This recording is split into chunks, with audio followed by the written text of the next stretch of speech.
मधुर मधुर नाम सीताराम सीताराम। मधुर मधुर नाम सीताराम सीताराम। सीताराम सीताराम सीताराम सीताराम। मधुर मधुर नाम सीताराम सीताराम। माया छोड़ी दे अब मेरो साथ, सतगुरु से मिलने जाने दे। माया छोड़ी दे अब मेरो साथ, सतगुरु से मिलने जाने दे। भगवान कहते हैं मम माया दुरत्या। भगवान की माया बड़ी कठिन है। माया से बचने के लिए मायापति की शरण में जाने का प्रयास करो। एक बार की बात है, भगवान क्षीर सागर में शयन कर रहे थे। शेषनाग की सुखद सैया थी। शीतल मंद सुगंधित पवन के झोंके थे। लक्ष्मी जी चरण दबा रही थी। अपनी वीणा बजाते हुए देवर्षि नारद का आगमन हुआ। बड़े प्रसन्न हुए प्रभु, कहो देवर्षि कैसे चले। नारद जी ने कहा प्रभु आज आपसे एक निवेदन करने आया हूं। भगवान ने कहा बोलो, तुम्हारा निवेदन तुम्हारे लिए बड़ा सुखदायी होता है। तो नारद जी ने कहा आज मेरे मन में इच्छा जागृत हुई है कि आपकी माया का नाम सुनता बहुत, मैंने देखा नहीं है। आप ऐसी कृपा कर दो कि मुझे आपकी माया दिखाई दे, उसका दर्शन करूं, शांति मिले मेरे मन को। भगवान ने कहा नारद माया के चक्कर में ना पड़ो। जितने लोग माया के हमारे चक्कर में पड़े हैं, रोए बहुत हैं, दुखी बहुत हुए हैं। देवर्षि नारद ने कहा प्रभु एक बार इच्छा हमारी पूरी कर दो, सिर्फ एक बार अपनी माया मुझे दिखा दो, इसके पश्चात मैं कभी आपसे कहूँगा नहीं।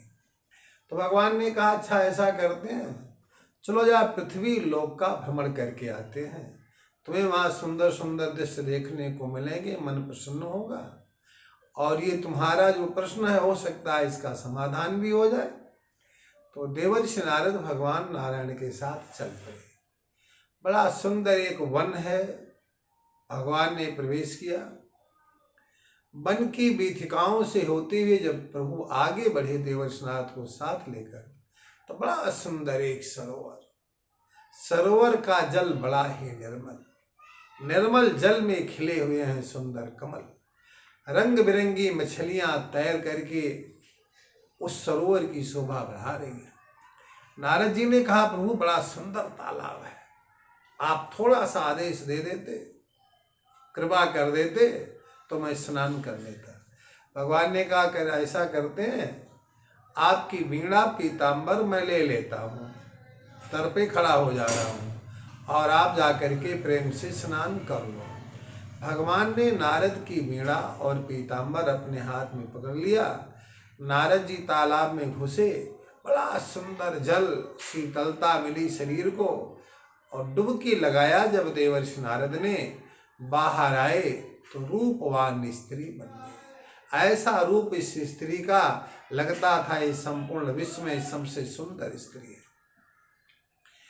ये स्त्री तालाब से निकलकर एक वृक्ष के नीचे बैठी और बड़े करुण स्वर से रुदन करने लगी। उसी समय एक घटना घटी। हुआ क्या कि उस राज्य का जो राजा था, जिसका नाम तालध्वज था, वो वन भ्रमण करने आया था अपने वेगवान घोड़े पर बैठकर। और जब उसने घोड़े को बढ़ाकर आगे प्रवेश किया तो क्या देखा, इस तालाब के किनारे एक वृक्ष के नीचे बड़ी रूपमती एक स्त्री रुदन कर रही।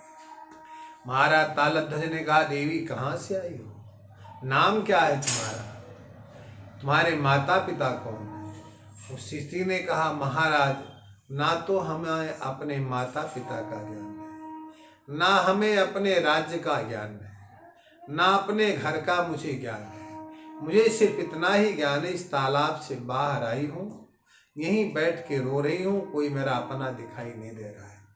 महाराज तालध्वज ने कहा विवाह करोगी? उस स्त्री ने कहा भगवान ने स्त्री का तन दिया है तो विवाह तो करना ही है। महाराज तालध्वज उसको अपने राज्य में ले आए, उसके साथ विवाह किया, महल में रहने लगे। कथाएं मिलती हैं महाराज तालध्वज ने उस स्त्री से 100 पुत्रों को जन्म दिया।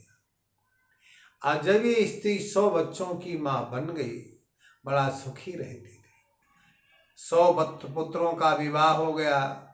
आंगन में सास बैठती है, बहुएं घेर कर बैठती हैं, तो सास अपने भाग्य की सराहना करते थकती नहीं है। इसीलिए बहुओं का कर्तव्य बनता है कि सास के पास बैठने का प्रयास करें। महाराज तालध्वज की महारानी बड़ी ही प्रसन्न थी, बड़ी सुखी थी। बहुएं सेवा करती थी, बेटे आज्ञा पालक थे। लेकिन ये सुख ज्यादा दिनों तक नहीं चल पाया। संसार में कोई चीज अस्थाई नहीं है, ना सुख अस्थाई है, ना दुख अस्थाई है। एक बार महाराज तालध्वज के शत्रु दूसरे राज्य ने महाराज तालध्वज के राज्य पर आक्रमण कर दिया। बड़ी विशाल युद्ध हुई। उस भयंकर युद्ध में महाराज तालध्वज के 100 पुत्रों की मृत्यु हो गई। और जब ये 100 पुत्र मर गए, इस माँ को समाचार मिला, ये युद्ध भूमि में आई, अपने पुत्रों की लाश को इकट्ठा करने लगी। उन्हें देख देख कर जब ये रुदन करने लगी, उसी समय एक बूढ़े ब्राह्मण हाथ में लठिया टेकते हुए पहुंच गए। माँ, क्यों रो रही हो? ब्राह्मण देवता, क्या बताऊं, 100 पुत्र थे हमारे, विशाल युद्ध में इनका संहार हो गया। मैं अपने पुत्रों के वियोग से दुखी हूँ, बहुएं विधवा हो गई इसलिए रो रही हूँ। इन बच्चों का मैं संस्कार करना चाहती हूँ। ब्राह्मण देवता ने कहा, माता जी एक बात मानो मेरी, इन्हें बाद में संस्कार करने का विचार करना। चलो मेरे साथ एक तालाब है, स्नान कर लो, अपने बच्चों को जलदान कर दो, इनके आत्म शांति के लिए प्रभु से प्रार्थना कर लो, हो सकता है इनका कल्याण हो जाए। जब ये बूढ़ी माँ उस बूढ़े ब्राह्मण के साथ तालाब के तट पर आई, तालाब में घुसी स्नान करने के लिए, बाहर निकली तो नारद सामने देखा। नारद जी ने भगवान पीताम्बर बीड़ा लिए विद्यमान है, खड़े हैं। नारद जी रोने लगे, भगवान के चरणों में प्रणाम किए, बोले प्रभु मुझे क्या हो गया था, मैं तो स्त्री बन गई, तालध्वज की महारानी बन गई। अरे प्रभु, 1 2 4 नहीं, 100 पुत्रों को मैंने जन्म दिया, विशाल युद्ध में पुत्रों की मृत्यु हो गई, मैं तो संस्कार के लिए बेटों का 100 ढूंढ रही थी। और जब तालाब में प्रवेश किया, पुनः अपने स्वरूप को प्राप्त हो गया। हे प्रभु, जानना चाहता हूँ ये क्या है? भगवान ने कहा, देवर्ष नारद, यही हमारी माया है। तो याद रखना, माया से बचने के लिए मायापति के शरण में जा करके अपने को समर्पित कर देना चाहिए और भगवान माया से कहना चाहिए, माया छोड़ी दे अब मेरो साथ, सतगुरु से मिलने जाने दे। बहना तूने तो रोके सारे रास्ते, बहना तूने तो रोके सारे रास्ते, बहना मेरा तो जिया घबराए, सतगुरु से मिलने जाने दे। बहना मेरा तो जिया घबराए, सतगुरु से मिलने जाने दे। माया छोड़ी दे अब मेरो साथ, सतगुरु से मिलने जाने दे। ऐ ठगिनी माया, अब मेरा साथ तू छोड़ दे, मैं मायापति के शरण में जाकर के अपने जीवन को समर्पण करके अपने तन मन को पावन बना करके प्रभु के धाम के अधिकारी बनने का प्रयास करूंगा। इन्हीं शब्दों के साथ बोलिए भक्त वत्सल भगवान की जय।